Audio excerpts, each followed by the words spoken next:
Hi guys, welcome back to my channel. This is Sachin and I am software engineer. और आज के इस video में हम डिस्कस करेंगे array of structures in C programming. ठीक है, तो लास्ट वीडियो में हमने स्ट्रक्चर्स के बारे में डिस्कस किया था कि स्ट्रक्चर्स क्या होते हैं इन सी, और आज के इस वीडियो में हम एरे ऑफ स्ट्रक्चर के बारे में डिस्कस करेंगे। तो एरे ऑफ स्ट्रक्चर के नेम से जैसे पता चल रहा है कि स्ट्रक्चर्स का एरे। ठीक है, हम एक स्ट्रक्चर क्रिएट करते हैं। स्ट्रक्चर हम कैसे क्रिएट करते हैं इन सी, तो यहाँ पे हम सबसे पहले स्ट्रक्ट कीवर्ड का यूज करते हैं। लेट्स सपोज मेरा ये स्ट्रक्ट कीवर्ड है और इसके आगे उसका नेम होगा। ठीक है, तो लास्ट वीडियो में हमने स्टूडेंट नेम का एक स्ट्रक्चर क्रिएट किया था। अगर आपने मेरी लास्ट वीडियो नहीं देखी है तो प्लीज़ पहले मेरी लास्ट वीडियो देखें, तभी आपको इसका जो कॉन्सेप्ट है वो समझ में आएगा। ठीक है, तो सी लैंग्वेज की जो प्लेलिस्ट है उसका लिंक नीचे डिस्क्रिप्शन में मैंने दिया हुआ है, तो आप वहाँ से जाके सी लैंग्वेज की और भी वीडियोस देख सकते हो।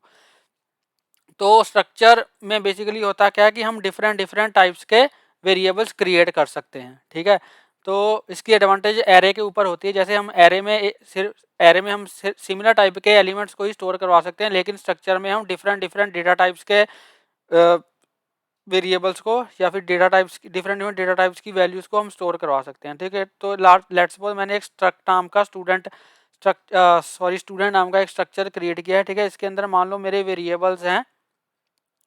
लेट्स सपोज मेरा एक वेरिएबल है, ले लेते हैं हम ठीक है, रोल नंबर नेम का इंट रोल नंबर। एक मेरा रोल नंबर नेम का वेरिएबल हो गया। ठीक है, उसके बाद हम ले लेते हैं लेट्स सपोज क्लास। ठीक है, तो मैं एक सेकंड देख लेता हूँ जो मैंने लास्ट वीडियोस में जो वेरिएबल्स बनाए थे। तो कैर एक नेम लिया था, एक मैंने रोल नंबर, एक क्लास ली थी और एक फीस। ठीक है, तो यहाँ पे हम क्या करते हैं, एक मैंने रोल नंबर नेम का वेरिएबल ले लिया। ठीक है, ऐसे करते हैं, सबसे पहले नेम ही ले लेते हैं।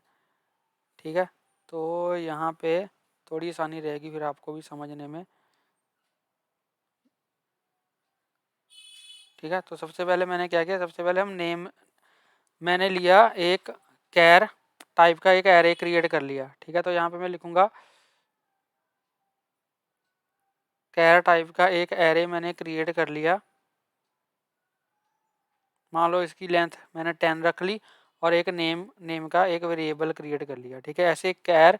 उसके बाद यहाँ पे मैंने ले लिया मान लो उसके बाद रोल नंबर।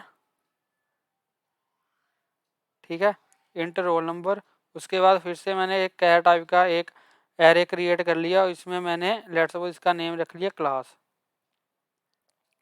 ठीक है, उसके बाद उसकी फीस, तो फीस नेम का वेरिएबल में फीस नेम का जो वेरिएबल वो मैंने फ्लोट डेटा टाइप का रख लिया। ठीक है, तो ये मेरा जो है वो एक क्रिएट हो गया स्ट्रक्चर। ठीक है, अब इसमें क्या होता है, लेट्स सपोज जो हमने लास्ट वीडियो में डिस्कस किया था, मैं जितने भी इसके ऑब्जेक्ट क्रिएट करूंगा, ठीक है, उतने ही मेरे स्टूडेंट समझ लो क्रिएट हो गए। मान लो यहाँ पे मैंने एक S1 नाम का वेरिएबल क्रिएट किया। ठीक है, तो ये हमारा एक स्टूडेंट क्रिएट हो गया जिसके अंदर ये 4 वेरिएबल्स होंगे। ठीक है, अब S1 के अंदर ये 4 वेरिएबल्स होंगे। S1 का नेम होगा, S1 का रोल नंबर होगा, S1 की क्लास होगी और S1 की फीस होगी। ठीक है, ऐसे ही अगर मैं मान लो S2 ले लेता हूँ। ठीक है, S2 में भी ये चारों वेरिएबल्स होंगे। S2 का नेम होगा, S2 का रोल नंबर होगा, S2 की क्लास होगी और S2 की फीस होगी। ठीक है, अब इसमें डिसएडवांटेज क्या है, मान लो अगर मुझे 100 स्टूडेंट्स क्रिएट करने हैं तो मैं 100 वेरिएबल ऐसे 100 वेरिएबल बनाऊंगा, S3 S4 S5। ठीक है, ऐसे करके मैं 100 वेरिएबल्स थोड़ी बनाऊंगा। तो यहाँ पे हमारा एरे ऑफ स्ट्रक्चर का जो कॉन्सेप्ट है वो यूज होता है। ठीक है, तो यहाँ पे मैं क्या करूँगा, मैं सिंपल एक एरे क्रिएट कर लूँगा जो कि स्टूडेंट टाइप का होगा। तो यहाँ पे मैं क्या करूँगा, अगर मैं आपको दिखाऊँ, इसको यहाँ से मैं रिमूव कर देता हूँ। तो यहाँ पे बेसिकली होगा क्या, मेरा एक जो है वो स्ट्रक्चर नाम का स्ट्रक्चर टाइप का एक एरे क्रिएट कर लूँगा। तो यहाँ पे मैं क्या करूँगा, तो यहाँ पे मैं क्या करूँगा, यहाँ पे भी लिखूँगा स्टूडेंट, यहाँ पे मैं लिखूँगा स्ट्रक्ट और यहाँ पे मैं लिखूँगा स्ट्रक्ट स्टूडेंट। और अगर मान लो मुझे 10 स्टूडेंट्स क्रिएट करने हैं तो यहाँ पे मैं लिखूँगा स्ट्रक्ट स्टूडेंट S और यहाँ पे इसका साइज मैं दे दूँगा 10। ठीक है, तो ये मेरा एक एरे क्रिएट हो गया जो कि स्ट्रक्चर टाइप का है। ठीक है, स्ट्रक्चर स्टूडेंट टाइप का।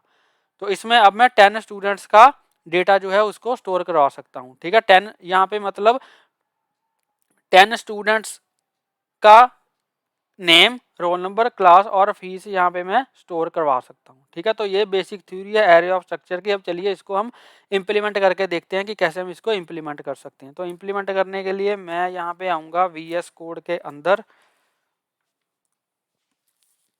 तो यहाँ पे मैं आ चुका हूँ अपने VS कोड के अंदर। तो ये आप देख सकते हो, ये हमने लास्ट वीडियो में किया था। ठीक है, तो यहाँ पे मैंने 3 स्टूडेंट्स क्रिएट किए थे। अब मैं यहाँ पे मैं क्या करूँगा, यहाँ पे मैं सिंपल अपना एरे क्रिएट करूँगा। तो यहाँ पे मैं लिखूँगा, यहाँ पे मैं लिखूँगा स्ट्रक्ट और यहाँ पे लिखूँगा स्टूडेंट और यहाँ पे अपना एरे क्रिएट कर लूँगा। एरे यहाँ पे लेट्स सपोज इसमें मैं अभी के लिए मान लो मुझे 4 स्टूडेंट्स, ठीक है, 4 स्टूडेंट्स का डेटा स्टोर करवाना है। तो इसका साइज यहाँ पे मैं 4 पास कर दूंगा। अब यहाँ पे मैं क्या करूँगा, यहाँ पे मैं यहाँ पे मैं वैल्यूज इंसर्ट करवा रहा हूँ। ठीक है, यहाँ पे मैं वैल्यूज इंसर्ट करवा रहा हूँ स्टूडेंट्स की। तो यहाँ पे मैं क्या करूँगा, इंसर्ट करवाने के लिए अब मुझे 4 स्टूडेंट्स के लिए वैल्यूज को इंसर्ट करवाना है। तो यहाँ पे मैं अभी तो मान लो 4 हैं, लेट्स सपोज अगर मुझे 10 या 50 स्टूडेंट्स के लिए वैल्यूज को इंसर्ट करवाना होगा, एंटर करवाना होगा यूजर से, तो मैं क्या करूँगा, मैं यहाँ पे फॉर लूप का यूज़ करूँगा। ठीक है, तो यहाँ पे मैं लिखूँगा, यहाँ पे मुझे एक आई नेम का भी मैं वेरिएबल क्रिएट कर लेता हूँ।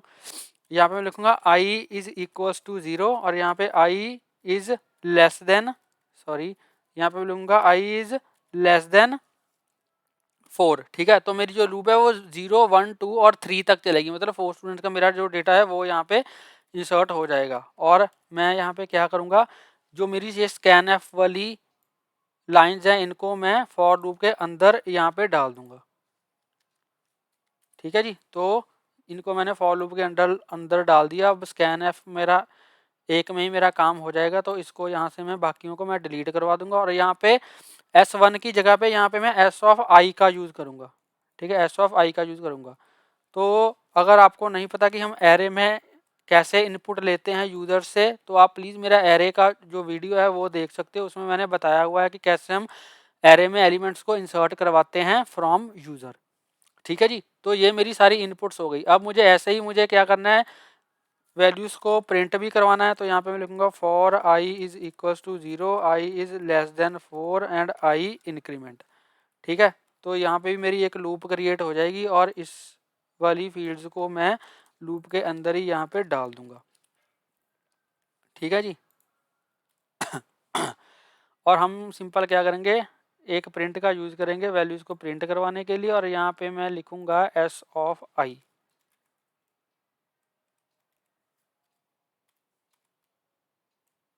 ठीक है जी, यहाँ पे मैं क्या लिख दूंगा, S ऑफ I।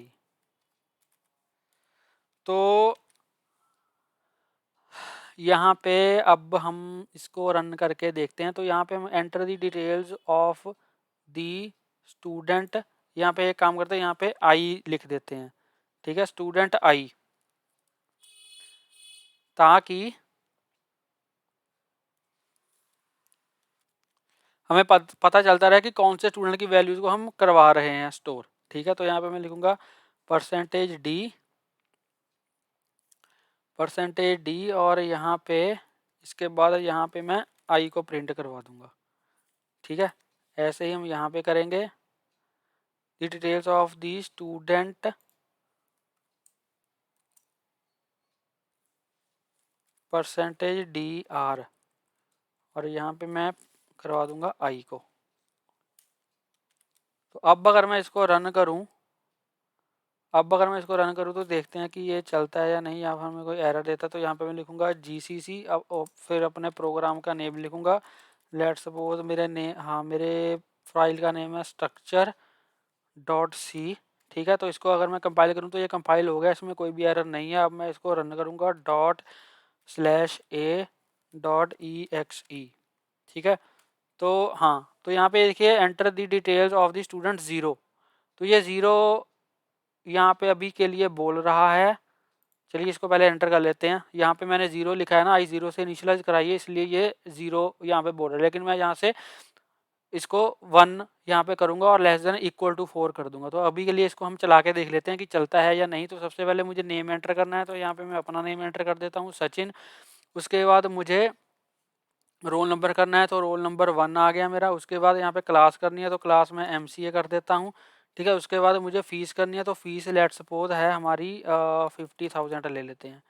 ठीक है, तो यहाँ पे फीस आ गई 50,000। उसके बाद enter the details of the student 1, तो यहाँ पे नेम डाल देता हूँ मैं अमन, रोल नंबर 2, क्लास MCA। उसके बाद फीस फिर से 50,000 ले लेते हैं, ठीक है। अगर मैं इसको रन करूँगा फिर से अब सेकंड स्टूडेंट की मांग रहा है। लेट्स सपोज इसका नेम डाल देते हैं हम विशाल, ठीक है। रोल नंबर इसका आ गया 3, उसके बाद क्लास MCA, ठीक है।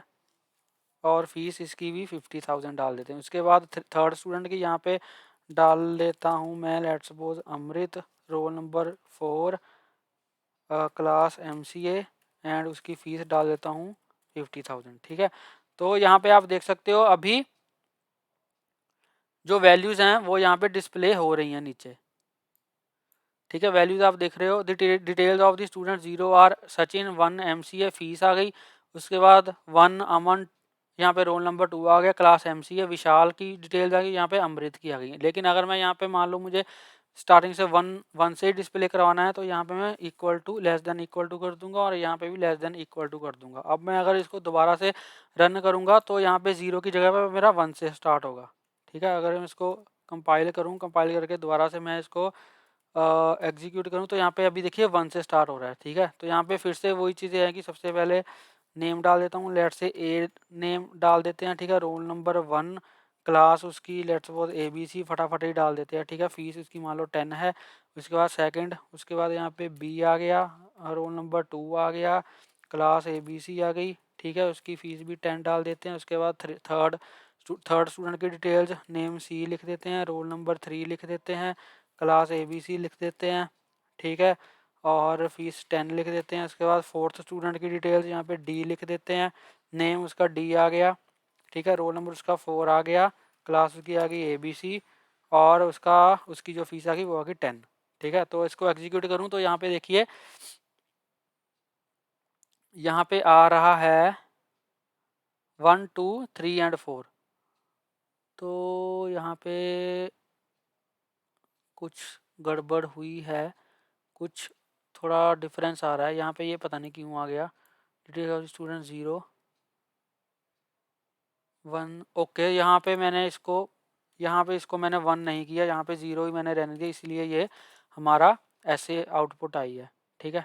एक बार फिर से चलो देख लेते हैं, नहीं तो आपके माइंड में भी रहेगा कि ये पता नहीं गलत ही कराई जा रहा है हमें, ठीक है। तो ये मैंने अभी हमारा अच्छे से चलना चाहिए। तो यहाँ पे इसका जो स्टूडेंट का नेम है वो मैं A लिख देता हूँ, ठीक है। उसका रोल नंबर 1 आ गया, क्लास आ गई ABC और उसकी फ़ीस आ गई 10। उसके बाद नेम आ गया B, रोल नंबर आ गया 2, क्लास आ गई ABC और फीस आ गई 10। उसके बाद नेम आ गया उसका C, रोल नंबर आ गया 3, क्लास आ गई ABC और फीस आ गई 10। उसके बाद फोर्थ स्टूडेंट के लिए नेम आ गया उसका D, रोल नंबर आ गया 4, ठीक है। यहाँ पे आ गया ABC और फीस उसकी आ गई 10। तो अगर मैं अब इसको एग्जीक्यूट करूँ तो अब हमारा बिल्कुल सही चल रहा है। ये फर्स्ट स्टूडेंट की डिटेल्स है, ये सेकंड की है, ठीक है, ये थर्ड की है और ये फोर्थ स्टूडेंट की डिटेल्स हैं, ठीक है जी। तो आई होप आपको एरे ऑफ स्ट्रक्चर का जो कॉन्सेप्ट है वो समझ आ गया होगा कि कैसे हम एरे ऑफ स्ट्रक्चर्स यूज़ करते हैं और कैसे हम एरे ऑफ स्ट्रक्चर को क्रिएट करते हैं। तो आई होप आपको ये वीडियो अच्छा लगा होगा। अगर आपको ये वीडियो अच्छा लगा हो तो प्लीज़ इस वीडियो को लाइक करें, शेयर करें और मेरे यूट्यूब चैनल को सब्सक्राइब करें और प्लीज़ घंटे का बजा देना ताकि मेरी लेटेस्ट वीडियोज़ की नोटिफिकेशन आपको मिलते रहें और आपसे कोई भी वीडियो मिस ना हो। Thank you for watching.